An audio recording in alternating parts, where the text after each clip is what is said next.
Good afternoon, everyone, and thank you for joining us for this panel this afternoon. My name is Noor Dabbousi, and I work with the WIN Fellowship here at the Atlantic Council, where we work on enhancing women economic participation in the Middle East and North Africa, particularly by supporting Arab women entrepreneurs in the region. It is with great pleasure that I join you this afternoon to be moderating this panel, where we will narrow down on the pivotal role that women entrepreneurs born outside of the US have played in contributing to the US entrepreneurial landscape. And to do so, I am joined by a great panel of women entrepreneurs. So without further ado, please allow me to introduce them. We have with us Rawan Al-Kharboosh. She is the co-founder and CEO of AtPoint CX. We are also joined by Rajakumari Jandhyala. She is the CEO and managing partner at YAATRA Ventures. We're also joined by Abai Schulze, the founder and creative director of Zap Collection. And we are also joined by Christie Burley. She's the co-founder of ReWorlds. So to kick off the conversation, I will start off with Raja. Raja, statistics show that per capita, immigrants are about 80% more likely to start companies here in the US compared to US-born citizens. At the very core, immigrants and entrepreneurs share an appetite for risk-taking. However, navigating the complexities of being an entrepreneur and an immigrant present their own sets of challenges. Could you please share with us the critical moment or the defining experience that propelled you into your entrepreneurship journey here in the US? Good morning, good afternoon. I'm in the wrong time zone today. Thank you for having me, and it's great to join this panel. My journey on the entrepreneurship was actually this, I think the US provides a freedom to fail. I feel like of all the cultures that I've been exposed to, I think growing up, I wanted to be an astronaut, and I went to school to be an astronaut. So I'm as far as away you can be from it, because I'm blind as a bat, and no one would give me keys to the space shuttle. So I just decided, okay, if one dream doesn't work out, in the US, you have the ability to switch careers, switch paths if you fail. So I think that first feeling of, I have the freedom to fail and to pursue things that are not on the traditional path was right out of college. Of course, as an Asian American child, there are certain paths every parent wants you to go through. So I think that was one. And then the second defining moment, one was being comfortable with failure and resiliency. And two is this fundamental belief that how women play a role in society, in decision-making, is still, decision-making is extended to people with power and money and wealth. And so I thought if I wanted to influence how long my maternity leave will be in a setting or these big decisions in society, I should be part of the wealth generation, not just part of receiving the policy decisions. And that's sort of the structure. That was the second moment in my career. I thought, okay, wealth generation and how energy, how my body is used, all of these things are related to women feeling comfortable with generating wealth. So I think those were the moments, comfortable with failure, recovery, and then encouraging women to say, I want to be part of the wealth creation, wealth generation, and how wealth is distributed in society. I completely agree, and I think you mentioned two words here that are very key to the core of being an immigrant and the core of being an entrepreneur, which are the freedom to fail, that is, I guess, the first term, and then the second, the resilience that comes out of it. And they're both very important to being both an entrepreneur and an immigrant, because it tells a lot about the spirit that both carry when it comes to innovate. And with that, I would like to take it to Christie. Christie, in the US, approximately 1.5 million women, there's approximately 1.5 million women business owners, and they account for 11.5% of all women business owners, not just who are not US citizens. Do you believe that there's a distinct kind of determination that propels first-generation immigrants when it comes to starting their businesses in the US? I completely do, and I mean, sitting up here with this panel of women is also a testament to that. I think that there's a certain kind of grit and determination when you're already immigrating to a different country. You have to go through so many different hurdles at that point. You know, exactly to what we've discussed, it kind of lives or dies with you. And I think that carrying with that grit, that determination, for what you're kind of building is definitely embodied in immigrant women particularly. What I found from moving to the US, and obviously not being from here, is really rebuilding that community up.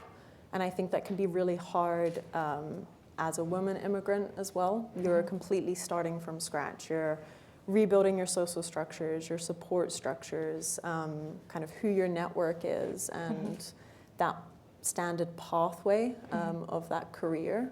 So I think it can be really, really daunting, but I think it can be very rewarding, obviously, as well. And I definitely think that there's that determination and drive that women entrepreneurs have, for sure. Absolutely, and I just realized that we are 5 women who are not born in the US, and here we are on International Women's Day, talking about determination and our will to succeed in America. As a follow-up to what you were saying, can you tell me a little bit how your personal cultural nuances have shaped your approach to entrepreneurship and your business strategy here in America? Definitely. So I'm from Cyprus, a small little island in the Mediterranean. We have a very Mediterranean kind of slow pace of life with that. And so I feel like that's really grounded me as an entrepreneur to really find solace and kind of take stock and take time to not just be on the go all the time, which you can definitely get burnt out and get caught up in. I think also within Cyprus, there's a lot of investment flowing into the country, particularly in real estate. And so seeing that rapid innovation was also really inspiring growing up there. The company that I've co-founded is called ReWorld, and we support other nonprofits and conservation organizations. And I grew up around nature, living and breathing, protecting the environment. And that's obviously something that's really stuck with me as a career, as a young woman moving around the world, seeing all of the different and kind of same challenges around the world in just different places, being able to take those learnings from my culture, from different places that I've lived, being able to connect with others on that, speak different languages for that has really, I think, propelled my business and the way that I operate as an entrepreneur as well.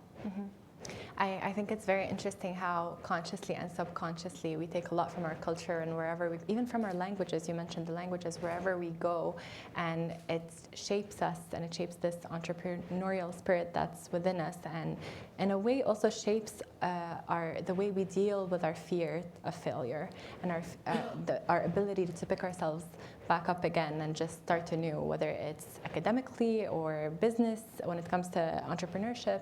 So I think it's very fascinating. And I'd be curious to see how the other cultural experiences too have shaped the rest of our panel's experiences. So with that, I'm going to be moving to Abai. Abai, women entrepreneurs in general encounter notable challenges.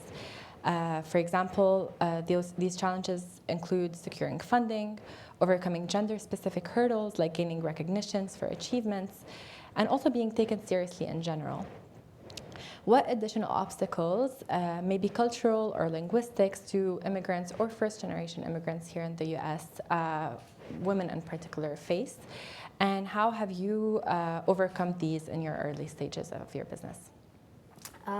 Well, I think, I'm originally from Ethiopia, and some things that culturally I was self-sabotaging was the idea of humility, of like how you present yourself when you're raising fund or when you're promoting, or even just competition of for my business, where the way you present it is being humble is very well celebrated in Ethiopia, but here you kind of have to be like, I did this, I did that, and that's how you get noticed. Yeah. And so I think there's that level of cultural shift where we need to be okay by actually, we're good at this, let's present it. There are numbers to do that. And I think that was for me a curbing learn, to just be like, oh, actually I'm capable, I deserve this, I deserve to be in this space. And so I think there is that. I see it now in other people that I saw myself when I started my business about 10 years ago. I'm going to go a little bit off script, but I guess this is what makes this conversation interesting. You mentioned the word humility and being able to recognize your achievements and just being humble about them and putting them out there. Raja, when you and I were having our off-table discussions, you mentioned that COVID has helped you change the way you present yourself to prospect funders. Can you talk a little bit about that and share how this experience and moving a little bit to the digital world has enabled women to be more outspoken about their achievements? When I started, I have an investment platform, and we invest in infrastructure. And when you say that, these are big projects, basically in Africa, East Africa, and other parts. And so when I first started the company, people wanted my building to look like a GE building, or would say, "Who's your finance guy?" I'm like, "It's a finance girl," So things like that. There was architecture, and there was a model that existed in the world, and I was like, well, I need to take care of my elderly parents. So I need some time. I need to be able to work with flexibility. My team, the engineering team, is in Milan. The operations team is in Uganda. The legal team is in London. So it was a global team that we had been working with. And before COVID, I kind of had to get an office space to prove that I fundamentally exist, even though we were doing a $4 billion project. But with COVID, it changed everything. Nobody asks me, where's your building? What's your website? It's become sort of an equalizer in the sense that I don't need a GE level building. People still assume that I can get work done, and our teams can get work done in a more collaborative way. So in that sense, I think the culture has changed, and it really, I think, some ways it burdened women, but in some ways, I think it relieved women from having to prove the architecture, that the existing architecture of what a corporate looks like or what a business looks like fundamentally changed. And so today, people who are shifting from these big offices to little offices, work share, all of those cultural things. The other thing I think was fundamental during post-COVID has been just this idea of metrics, what a business and those metrics are. I think social media was a big part of it, but in infrastructure, I can't tweet every day, a brick went on, an engineering design went on. There are certain things that the metrics of how you evaluate a business and how you measure their ability to have a return on investments. Fundamentally, I think, changed to say that there is a need for public sector involvement to manage the risk.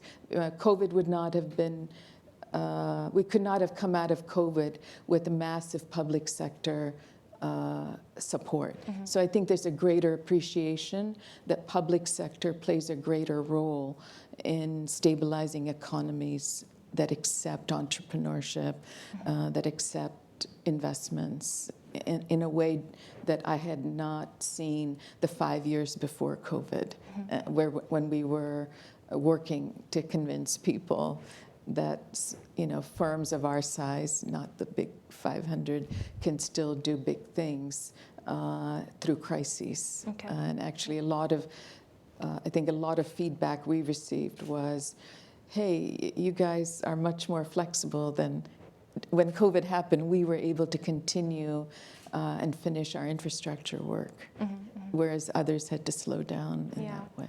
Absolutely. So as we're shifting the conversation a little bit from the challenges to discuss the positive aspects, I'm going to turn it over to Rawan. Rawan, you were born in Saudi but moved to the US when you were 11, if I'm not mistaken. Eight. Sorry. And you recently co-founded your company here. How do you find that your unique cultural and personal histories have propelled you towards your entrepreneurial achievements here in the US? But I'm particularly interested in hearing how your background has given you a distinctive insights and also advantages in the competitive business arena here. So originally I'm from Saudi Arabia. Obviously I grew up in the 90s in Saudi, and as you all know and have heard, what Saudi was and what Saudi is today, it's a fundamental difference. As far as the positives, I think just uprooting really not only the setting, the original setting where your experiences essentially come from wisdom of your family, your friends, your neighbors, but then coming into a fundamentally different landscape like the United States, which is essentially a melting pot, you sort of have to dismantle your own perception of the world and sort of look into it from a different aspect, like, people's perspectives, and sort of have this influx of experiences where you can apply what you have known from a certain perception, and then certainly how to apply it in a vast array of various networks. My personal experience, I'm a co-founder of a biotech company. I work on stem cell research and stem cell engineering. And obviously, when it comes to a very conservative country like Saudi Arabia, I at one point worked on fetal stem cells and embryonic stem cells. And there's a lot of policies, religious policies against that in Saudi Arabia. So giving me that sort of perspective to, again, dismantle what is appropriate in healthcare and science and what we need versus what are the belief systems and faiths, and be able to find essential congruency in what I do versus what is accepted. Granted, we've moved away from stem cell, embryonic and fetal. There's iPSCs, but that's a whole different conversation. But the reality is, I think just the influx of different empirical information that come in essentially give you a lot of opportunity to see the world from a different landscape instead of using the wisdom of your family and parents. You sort of have to be convicted in what you now believe, because the only person you essentially can depend on is your new experiences, and that's sort of where you can look into is what you're provided from the world. So I think it's just essentially changing perception into perspective. Well, I couldn't agree more.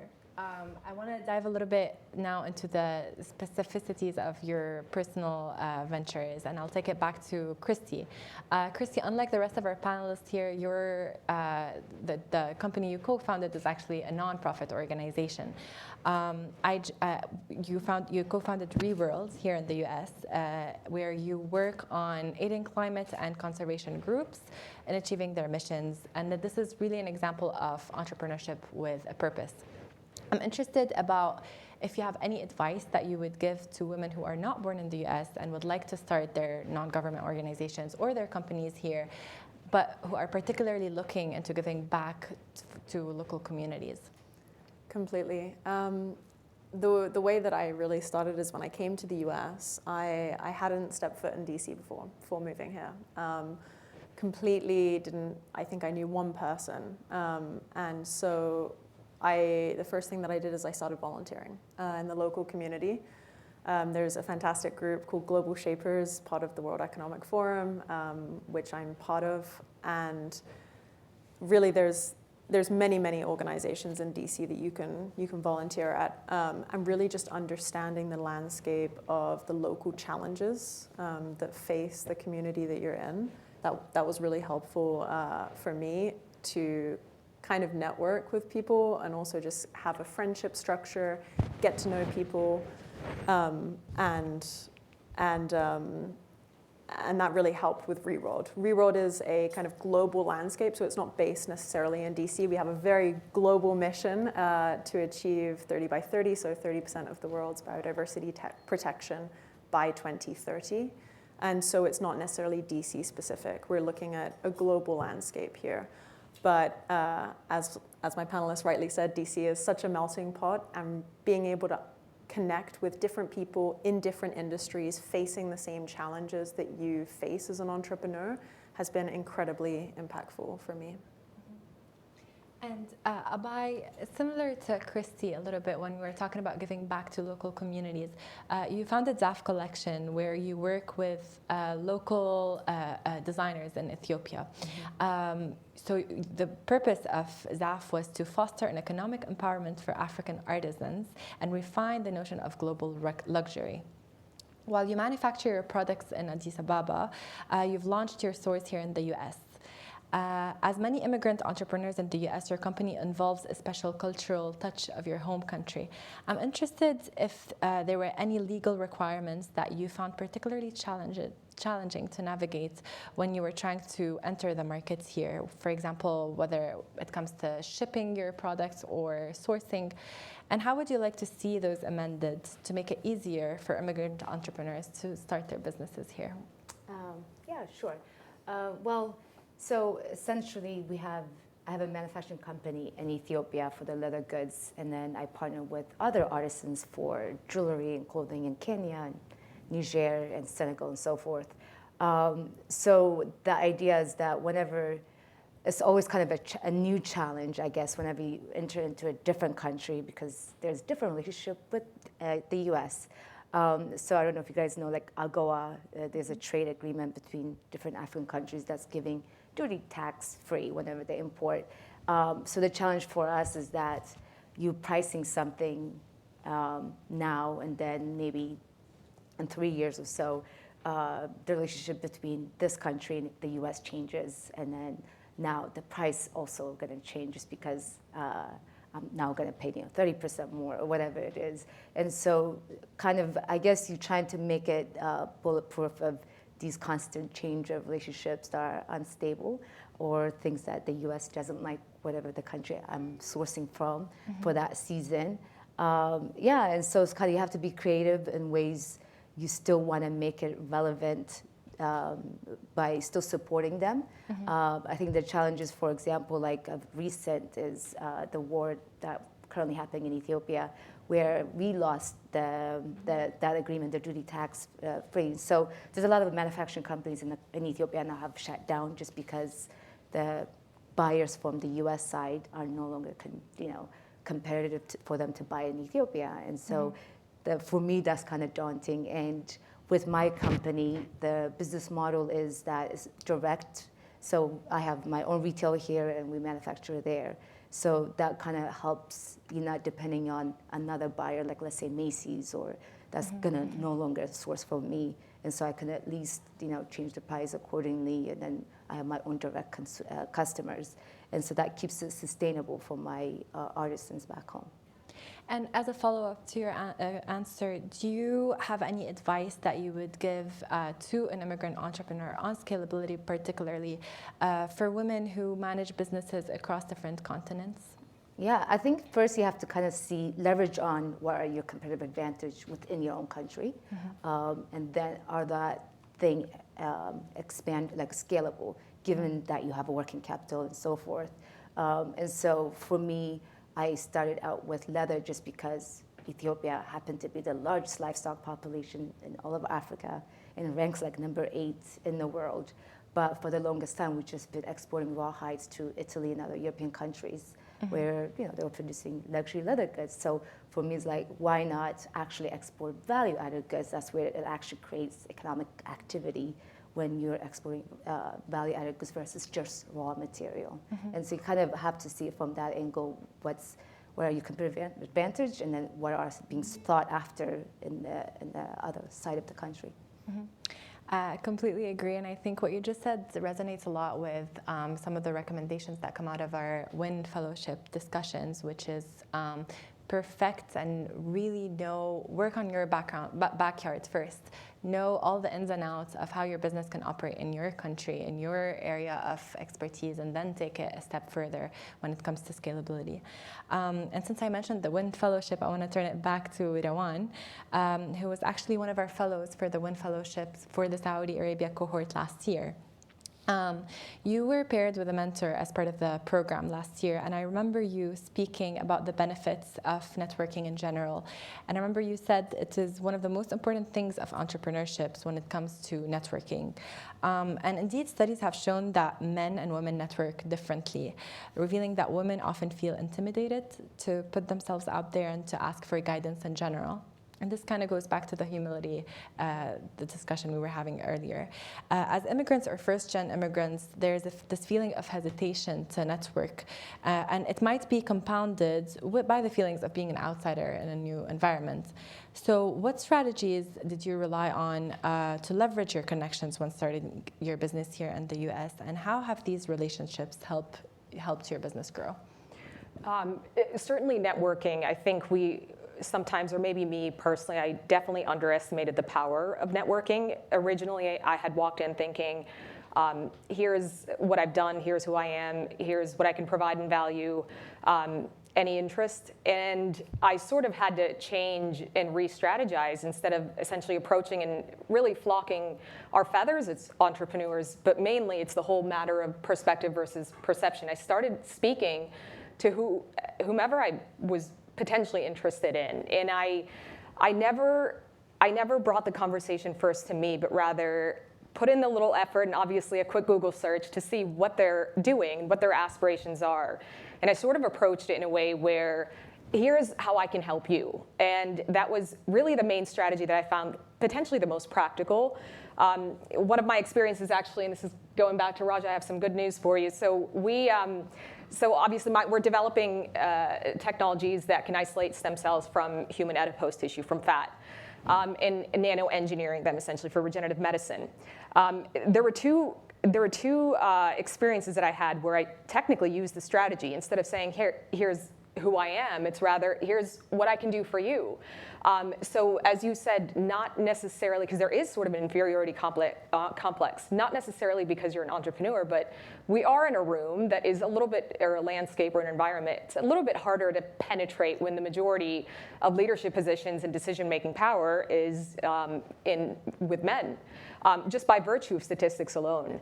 So you already going in thinking, I don't want to ask for help. So therefore, how do I sort of tip the balance a little bit and potentially make you think that I can help you? And hopefully there is a reciprocal conversation where there is not just a compounded interest, but potential synergy. One of the conversations is a space medicine, or actually a space and satellite company in Luxembourg called SCU, Space Cargo Unlimited. And they're creating satellites in energy sourcing from potential human space travel and excursions of planet settlements. And I don't know much about satellites. I'm not an electrical, mechanical, or space engineer.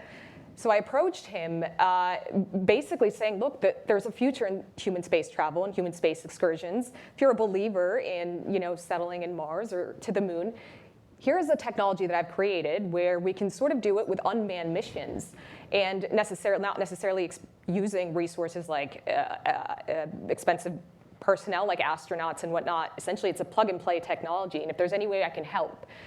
He found so much interest that we just forged a partnership a month and a half ago, basically to take this technology on their Rev1 mission in 2025, Rev1 on LEO, which is low Earth orbit. So Raja, I have a proposition for you.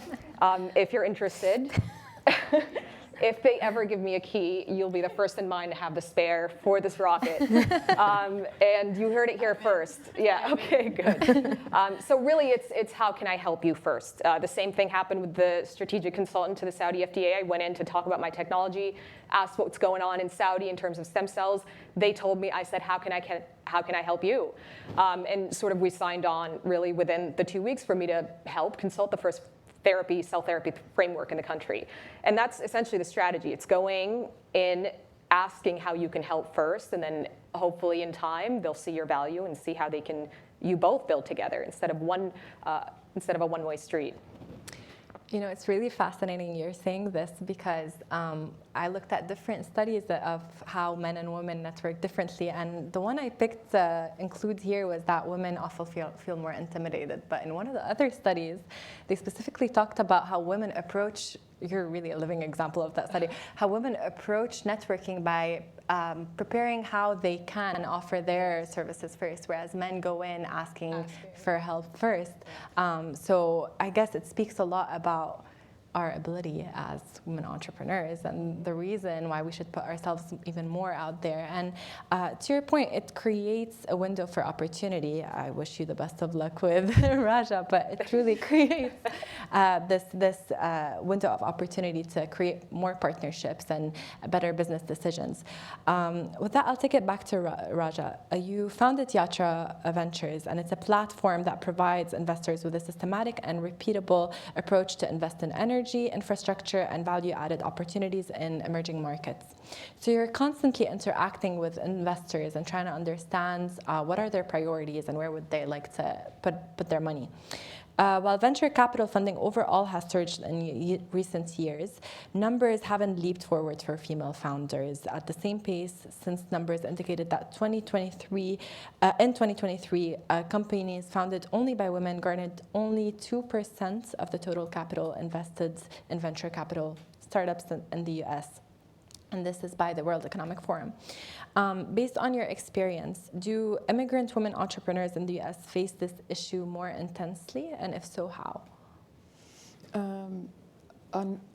With my business, it started off kind of looking at the next generation investors.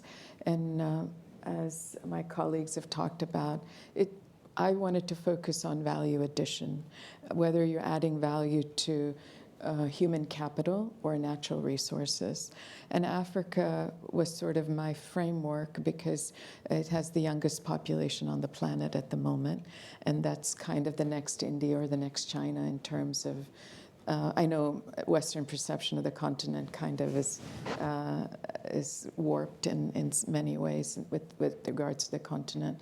So I was the Deputy Assistant Administrator for Africa at USAID and was the principal architect for Power Africa, which was to say, how do we mobilize the G20 to actually invest in a continent that doesn't have energy? Without energy, you basically can't be productive in any aspect, schools, healthcare, you don't have freezers to store medicines. I mean, energy is fundamentally an issue about productivity, human, individual productivity and institutional productivity. And I found the two fundamental issues about capital and women are scale. Many people wanted to, first questions I would get is, oh, it's a micro business. Are you like weaving pillows?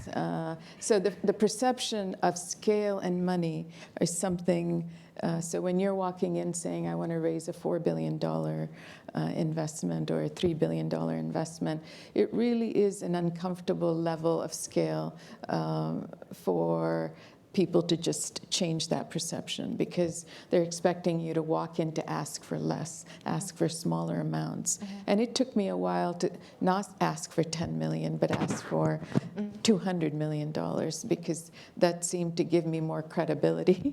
They're like, oh, the more you ask, the better it is for you, and things will go better. So I think that scale was a big part of women's access to capital, because you're not at the right levels, at least for infrastructure. The second challenge I've faced is, and I don't know how to put it delicately, so I won't. It's just this fundamental view that we can't handle the stress of business. When things go bad, we're not able to come out of it at the other end. Somehow the standard for failure is just much higher.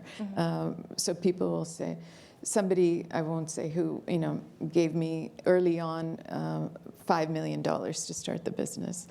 And they said, well, I just give it to you knowing I won't get it back. And I just kind of looked at it. I said, yeah, I'll take the money. But just the thing that, you know, the fact that you won't pay it back is sort of a, you know, let's just get on with it kind of thing.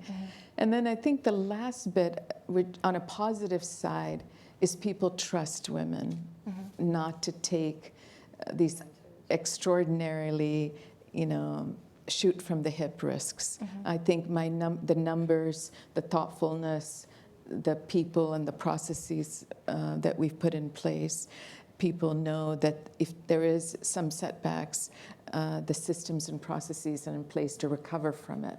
So I think the trust is there, but this idea of can you handle it is sort of the balance. You know, yeah, you won't do stupid things, but can you handle these big things is kind of the thing. In terms of capital, I think 2% will be 2% for another decade until we get more women into being entrepreneurs, and that's kind of my goal. You know, I have women on my staff and people that I'd like to cultivate to say, roll yourself out into a business. It's stressful, but it allows me to take care of my parents, my family. You know, as an entrepreneur, it gives me a bit more time and flexibility. But I would say it is the toughest job you'll love, being an entrepreneur.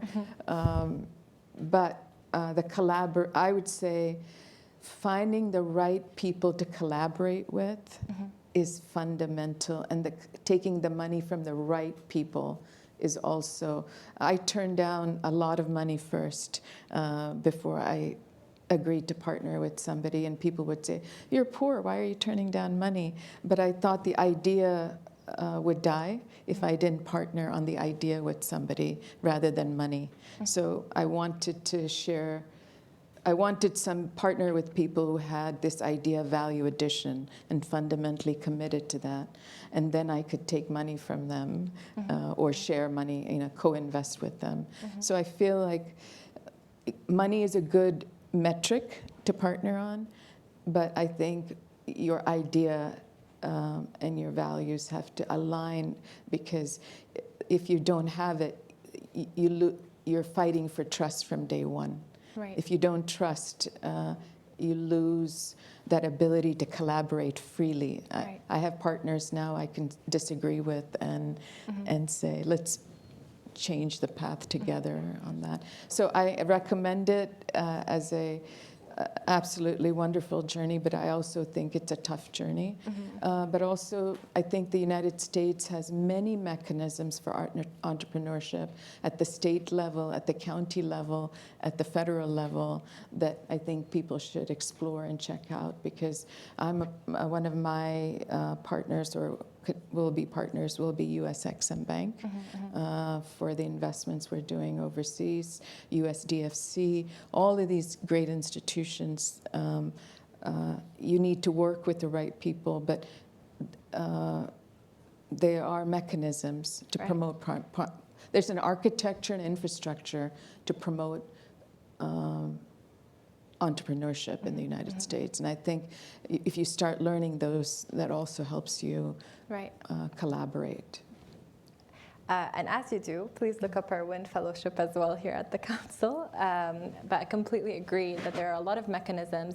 I think one of the things I kept thinking about as you were talking is there's a stigma when it comes to asking for money or putting ourselves out there. And to break it, I think there's a misconception where women unconsciously think that we have to think or act like a man to be taken seriously, and you're really proving the opposite here, that no, we should act as women and prove them wrong. No, give me the money and I'll show you how I can actually invest it the right way, and you'll see the value of your investments.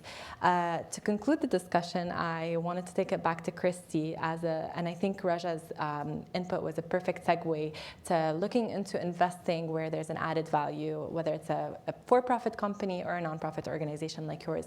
Can you just share a little bit about your experience in raising funds for ReWorlds, and particularly focus on the lens of wanting to be taken seriously and putting yourself out there when raising the funds? Completely. And just to go off that conversation, I think definitely imposter syndrome happens. And I think as a woman, you're told, like, be small, you know, be quiet, settle down. And I think my advice would be to be big, be bold, trust yourself.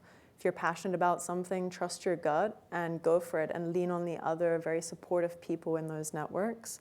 To just touch on fundraising a little bit for ReWorld, we instructed a model for our first project. We were raising $1.2 million to purchase a piece of critical land with endangered species to actually rewild it. So really creating that additionality.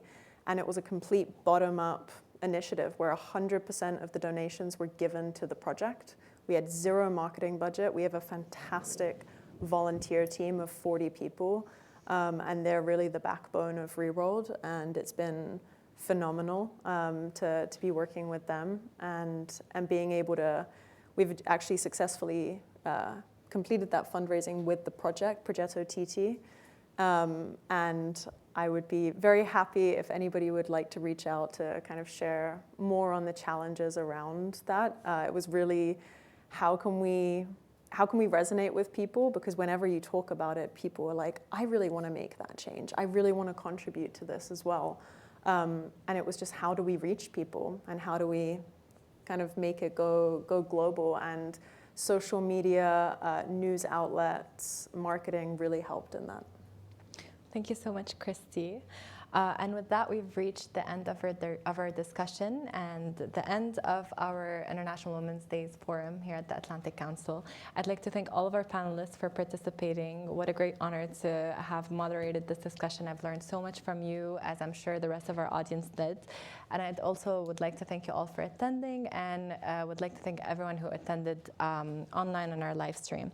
With that, I would like to turn it over to our Executive Vice President here at the Atlantic Council, Jana Benya Huda.